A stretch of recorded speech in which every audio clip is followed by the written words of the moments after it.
Herkese salamlayıram. Всем привет!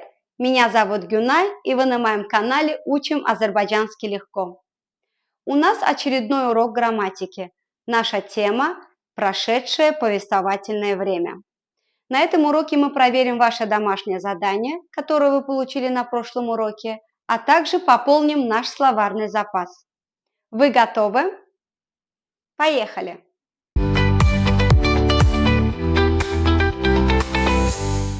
Вижу, вы готовы. Для начала предлагаю проверить домашнее задание. В задании вам нужно было составить диалог, используя повелительное наклонение. Проверим.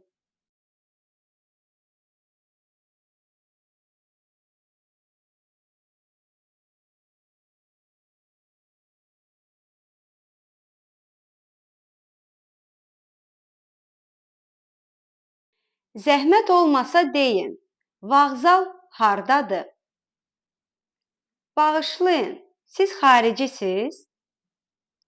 Bəli, deyin, mən vağzala necə çatım? Vağzal buradan uzaq deyil. Əvvəlcə bu küçə ilə gedin, bir küçəni keçin, sonra sağa. Təşəkkür edirəm. Если у вас возникли сложности в задании, пожалуйста, напишите мне в комментариях, обязательно постараюсь помочь. Сейчас вы на экране увидите новые слова, пожалуйста, их отметьте для себя. Oxumaq, oxumaq, danışmaq, danışmaq, istirahət etmək, istirahət etmək, içmək, içmək, yemək, yemək, dağ, dağ, mənzərə, mənzərə, göl, göl, çay, çay, yemək, yemək, qulaq asmaq, qulaq asmaq, velosiped, velosiped, baxmaq, baxmaq, çimmək, çimmək, yazmaq, yazmaq, görmək, görmək, nahar etmək, nahar etmək, iştaha, iştaha, gəzmək, gəzmək, şirin, şirin, bilmək, bilmək, aktyor, aktyor, durmaq, durmaq, şam, şam, baba, baba, nənə, nənə, təpə, təpə, şirə, şirə, su, su, isti, isti. В части грамматики мы с вами познакомимся с прошедшим повествовательным временем.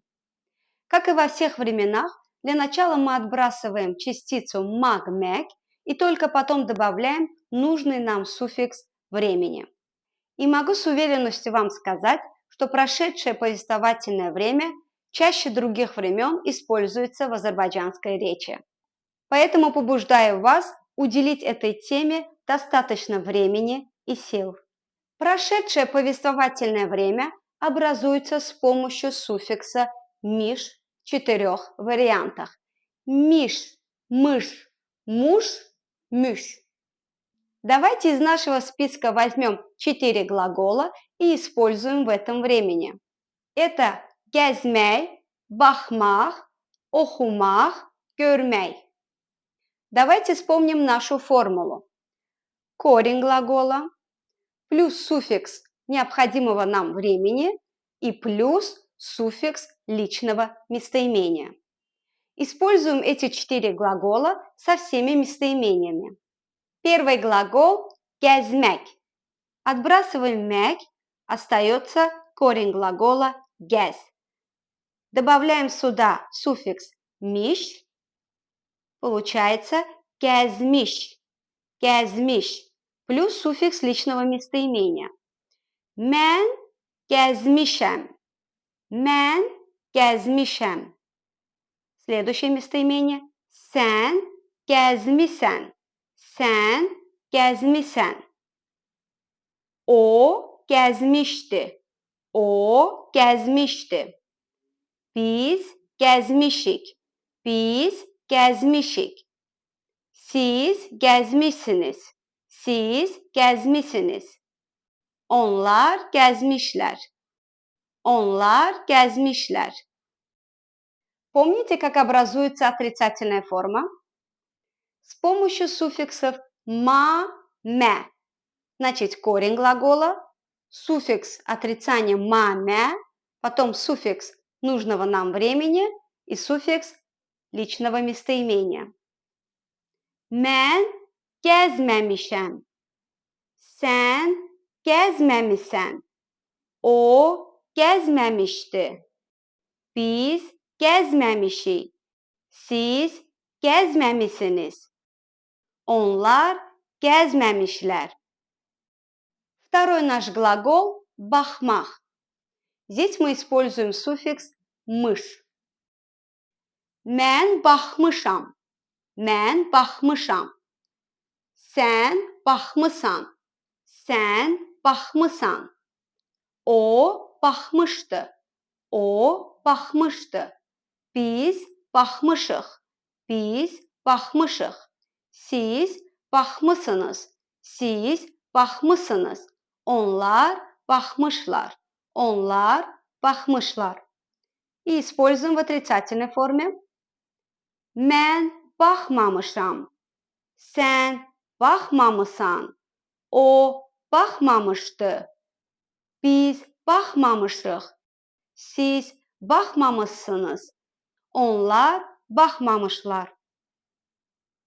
Третий глагол «охумак». Здесь нам понадобится суффикс «муш». Mən oxumuşam. Mən oxumuşam. Sən oxumusan. Sən oxumusan. O oxumuşdu. O oxumuşdu. Biz oxumuşuq. Biz oxumuşuq. Siz oxumuşsunuz. Siz oxumuşsunuz. Onlar oxumuşlar. Onlar oxumuşlar. Используем в отрицании. Mən oxumamışam. Sən oxumamısan. O oxumamışdı. Biz oxumamışıq. Siz oxumamışsınız. Onlar oxumamışlar. Заметьте, в отрицательной форме муж переходит в мышь. И четвертый глагол «görmek». Здесь нам понадобится суффикс «müş». Mən görmüşəm. Mən görmüşəm. Sən görmüsən. Sən görmüsən. O görmüşdü. O görmüşdü. Biz görmüşük. Biz görmüşük. Siz görmüsünüz. Siz görmüsünüz. Onlar görmüşlər. Onlar görmüşlər. Используем в отрицании. Mən görməmişəm. Sən görməmisən. O görməmişdi. Biz görməmişik. Siz görməmisiniz. Onlar görməmişlər. И здесь также в отрицательной форме «müş» перешел в «миш».